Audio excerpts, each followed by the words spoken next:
হাদি ভাইয়ের বিচার। আমি অ্যাডমিশন ক্যান্ডিডেট, আমার ভর্তি পরীক্ষার চিন্তা নেই, আমার চিন্তা হাদি ভাইয়ের বিচার হবে, তৎক্ষণাৎ বিচার চাই আমরা। আর কি বলতে, পেঁয়াজ আলুর উপদেশটা আমরা চাই না, আমরা ডাইরেক্ট অ্যাকশন চাই, হাদি ভাইয়ের বিচার চাই। ওই হাসিনার বাংলাদেশে এনে তৎক্ষণাৎ সবার সামনে ফাঁসি দিতে হবে। আমরা চাই হাদি ভাইয়ের বিচার। একটা কথাই, হাদি ভাই, হাদি ভাই, হাদি ভাই ছিল, আছে, থাকবে। ওই ইন্ডিয়া, বিএনপি, আওয়ামী লীগ কোন হাদি ভাইয়ের সরাইতে পারবে না।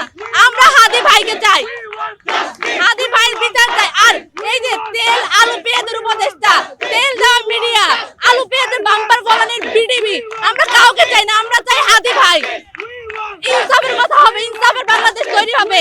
এখানে কেন আসবে এতদিন, 30 দিনের মধ্যে কেন খুনিকে ধরবে? 12 দিনের ভিতর খুনিকে ধরবে, তাও তাদের সময় হয় না। আমার ভাই কবরে ঘুমাচ্ছে, খুনি আরামাইশ করছে কেন? বিচার চাই আমরা। কার কাছে বিচার চাবো? ওই ইউনূস সরকারকে বলতে চাই, আমার ভাইয়ের বিচার আমরা চাই, তৎক্ষণাৎ বিচার দিতে হবে। আমার জান দেব, জুলাই দেব না। আমি জুলাই আন্দোলন করেছি, এখনো আসছি, জান দেব, জুলাই দেব না। আমি নিজে মরতে রাজি আছি হাদি ভাইয়ের মতো। ইন্ডিয়ার বিরুদ্ধে কথা বলে আমাদের মারবে, দুর্নীতির বিরুদ্ধে কথা বলে আমাদের মারবে, তোদের চ্যালেঞ্জ করে বলছি, আয় মার।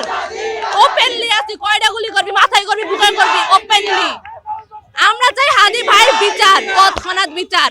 নির্বাচনের আগে হাদি ভাইয়ের বিচার, সবার সামনে খুনির ফাঁসি দিতে হবে। ডাইরেক্ট অ্যাকশন, কোনো তর্ক বিতর্ক চাই না।